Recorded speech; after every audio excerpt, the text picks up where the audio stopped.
Nestled within the quiet Sierra Nevada mountains of Northern California lies a haunting mystery that has baffled investigators for over 4 decades.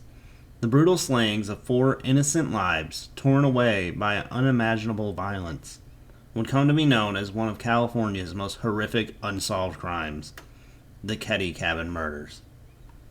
Hello campers, and welcome back to the Friday Night Campfire Stories. My name is Rob, and I will be your host for this evening. Tonight, we're diving into yet another unsettling tale of true crime. This is my series, Far From Fiction, a series where we explore into the darkest and most baffling cases that blur the lines between reality and nightmare. Tonight, we're traveling back to the early 1980s to a quiet little resort town in Northern California. What was meant to be a peaceful start for a new life for one family would end in one of the most horrific unsolved crime in American history. A crime that would leave a small community reeling and countless people searching for answers even to this day. So, stoke the fire, gather around, and let's dive into the chilling mystery of the Keddie Cabin Murders. But before we dive into the tragedy that unfolded on that fateful night in April of 1981, we must first understand the lives of those who would fall victim to such a monstrous cruelty. The Sharp family story begins with Glenna Susan Sharp, better known as Sue, a 36-year-old mother determined to rebuild her life following a tumultuous marriage filled with turmoil and abuse. Sue made the difficult decision to separate from her husband, packing up her 5 children and traveling across the country in search of peace and stability. From Connecticut to the small town of Keddie, California, Sue was intent on starting over. Arriving in Keddie in November of 1980, the family settled into Cabin 28 at the Keddie Resort, a modest and affordable cluster of cabins serving as a low-income housing.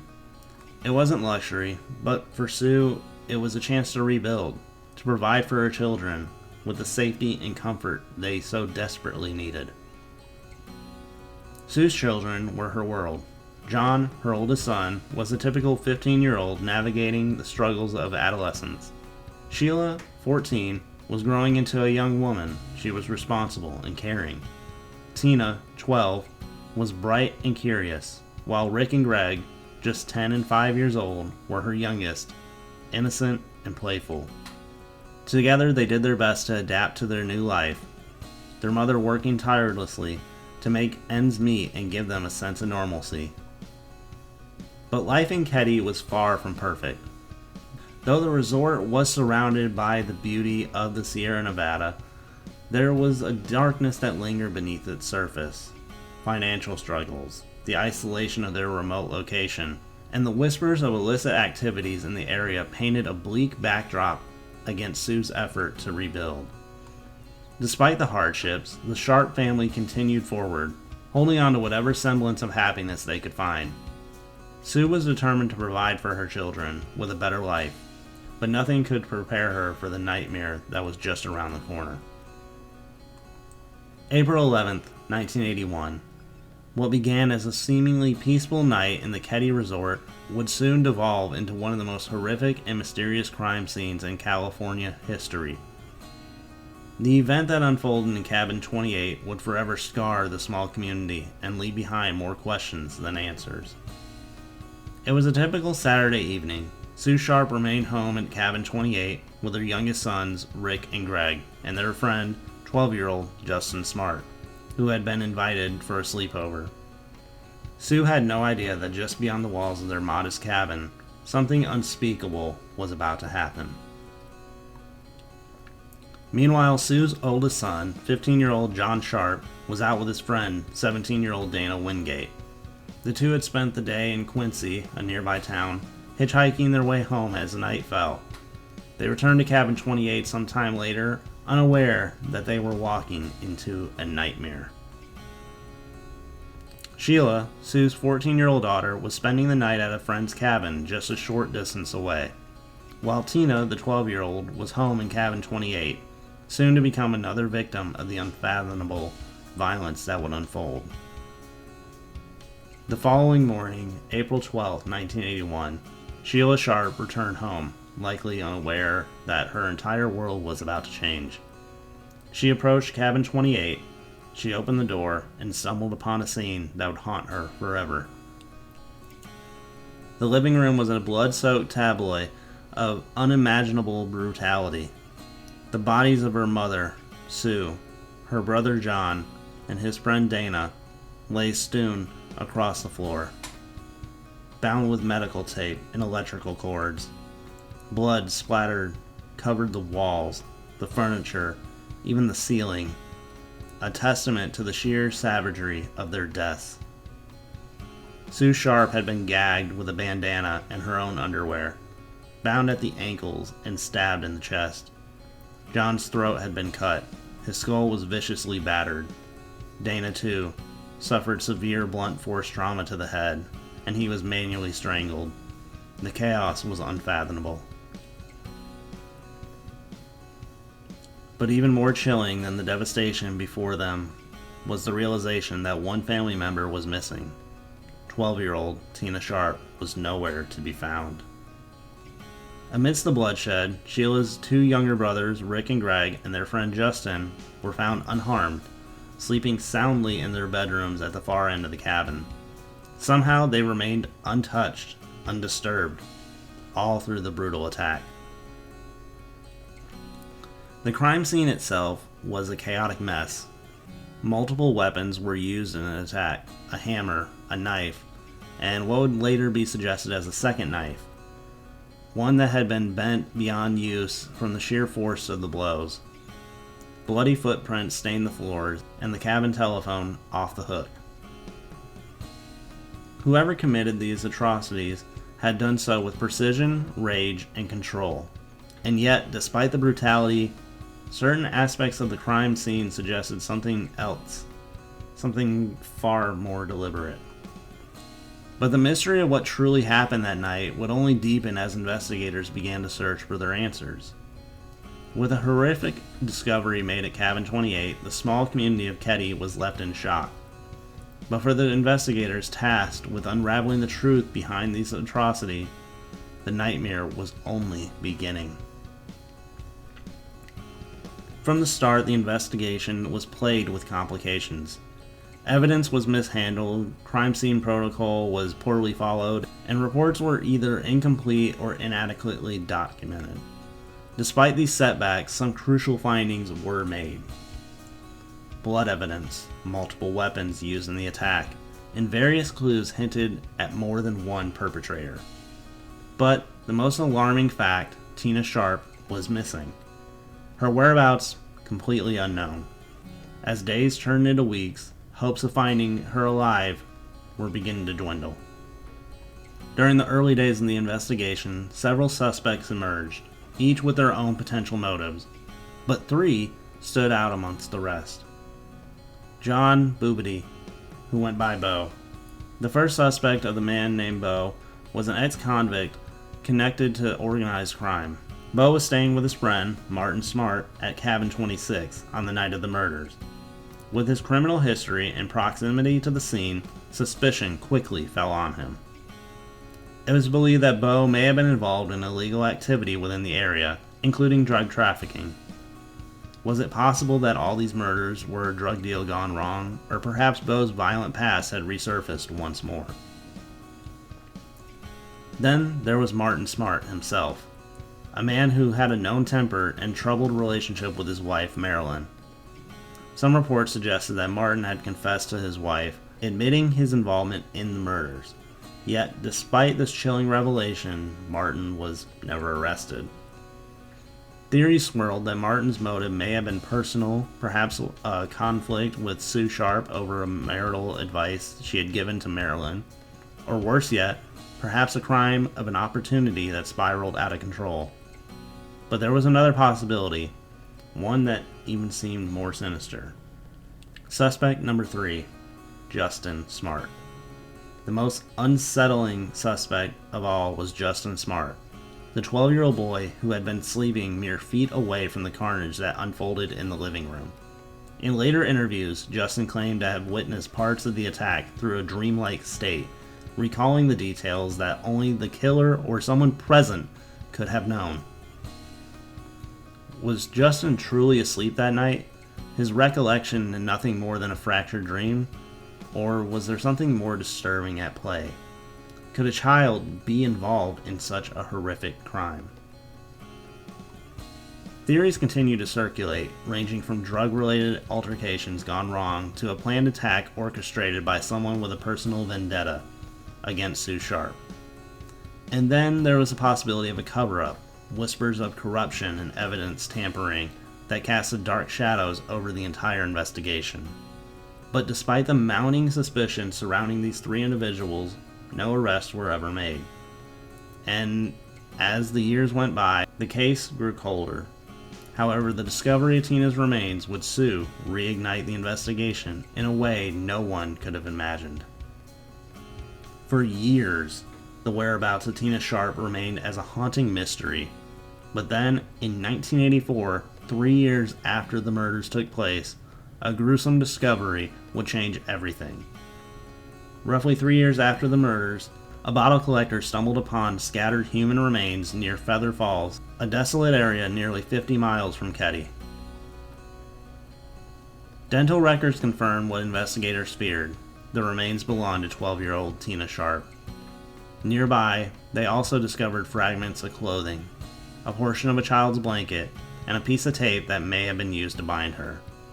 But what truly disturbed investigators was the fact that her skull had been fractured, suggesting brutal force. Despite the discovery of Tina's remains, the case grew even colder. Years passed and investigators struggled to piece together what truly happened that fateful night. Suspects were questioned, files were reopened, but the progress remained painfully slow. But one question that has plagued investigators and theorists alike is this: why was Tina taken from the scene of the crime while the others were left behind? What was the motive behind such a deliberate act?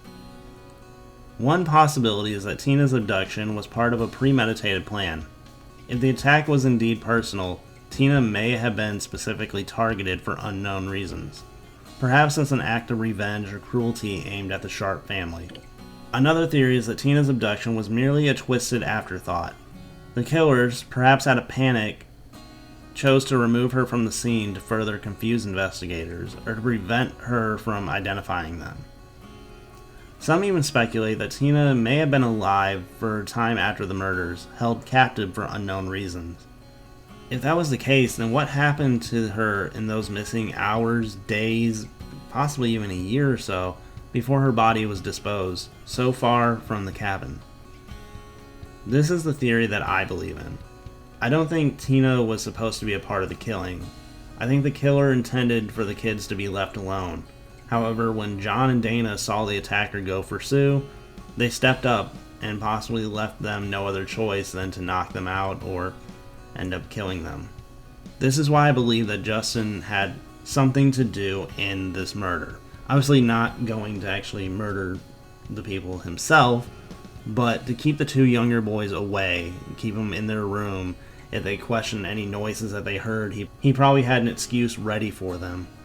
Because it's important to note that Justin is Martin's stepson, so it's possible that he was just going off of orders from his stepfather to keep the two younger boys away so none of them got hurt. But that didn't speak up for Tina. Tina, who was probably afraid for her life, was hiding or trying to keep away, only to be discovered by the murderers. They didn't want to kill her right there on the spot, because like I said, I don't think they wanted to hurt any of the children. But they couldn't just leave her there because she knew who they were, and obviously they would be found out in an instant because of that. So I believe they did kidnap her and possibly held her captive for who knows how long. There's no way of really knowing. But then it got to the point where they had to kill her as well, and they disposed of her body 50 miles away from where the original murder had taken place. The truth is, the reason for Tina's abduction may be the key to unlocking the entire case. Until then, we can only speculate on why she was taken, and whether her removal from the cabin was meant to be a cover-up or something far more sinister. Yet the shadows surrounding Cabin 28 refused to remain silent. Every so often, new leads would emerge. Few seemed to offer genuine hope, and then, as the decades rolled by, the case appeared to be forgotten by everyone but the families of the victims. But as technology advanced, so did the efforts to uncover the truth. New evidence was tested, interviews were revisited, and a determined group of cold case investigators began piecing together what may have really happened. And what they uncovered was nothing short of shocking. Records show that Bo and Martin were considered primary suspects from the beginning. It was later revealed that Martin had allegedly confessed to the murders during a therapy session. Yet, somehow, this confession was either dismissed or just completely ignored. There's a lot about this case that makes me feel like they have the guys, they know who did it, and they've known all along, but for some reason something was never done, and for what reasons, it may never be known. After carefully examining the evidence and potential motives, it's difficult not to believe that all three suspects could be involved with the murders. Again, I don't think Justin played a massive part in it, but I do think he had something to do with keeping the two younger boys away and possibly unlocking a door, making it easy for them to get in. But again, he's just following the orders of his stepfather, because he is, after all, a 12-year-old boy. Bo and Martin likely carried out the brutal killings. Their motives were speculated to be fueled by anger, rage, and perhaps something far more personal. And then there was Justin, a young boy manipulated by his stepfather, perhaps acting as a distraction to keep the younger boys away from the horror unfolding just feet away. And then there was a massive discovery that brought the case one step closer to being closed. A hammer was recovered from a nearby lake. The hammer belonged to none other than Martin Smart, who had claimed the hammer had went missing prior to the murders. DNA was also retested on a piece of tape that was used for the crime. However, this kind of makes it a little bit strange because DNA testing confirmed that the DNA did match a living person. Since this discovery in 2018, no names were ever reported on who it matched to. However, it is very interesting that it matched a living person because Martin Smart had died in 2000 and Bo also died in 1988, which throws a massive curveball into the story unless if Justin maybe did have a bigger part in this crime than what I believe he did. Justin was tested and interviewed many times due to him believing that he had seen the murders for a short time. However, they chalked it up to him dreaming the entire thing. However, under hypnosis, he claimed to have seen Sue with two men on the night of the attack. I am unable to find any update on where Justin Smart is now, or even if he is alive. Rick and Greg were merely children at the time, have grown up and moved on with their lives, and Sheila Sharp, who made the horrific discovery that morning, has fought tirelessly for answers and justice. Through it all, Sheila has remained a resilient voice, not only for her own family, but for all the victims whose stories were never fully told. Perhaps one day the Keddie Cabin Murders will finally be solved. Perhaps the truth will emerge from the darkness, and justice will be served. Until then, we can only hope that those who lost their lives that night can finally rest in peace, and that the families who endured this nightmare may find closure they so desperately deserve. And that, campers, brings us to the end of tonight's chilling episode of Far From Fiction. The mystery of the Keddie Cabin Murders remains unsolved, but with new evidence and dedicated investigators, perhaps justice is closer than ever. What do you think happened that night? Who do you believe is responsible for this brutal crime? And let me know your thoughts in the comments below. If you enjoyed tonight's story, be sure to hit that like button, and if you haven't already, subscribe to the Friday Night Campfire Stories for more true crime, paranormal mysteries, and original horror tales. I'm currently on the road to 500 subscribers, and I'm hoping to reach that milestone by June. Every single one of you helps make that goal possible.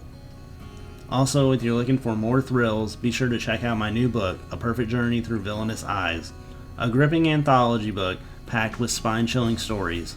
You can find the link at the top of the description. Your support truly means the world to me. But that will do it for today. Thank you for watching, campers. Stay safe, and until next time, keep that fire burning. And as always, thank you for spending a little bit of your evening here with me.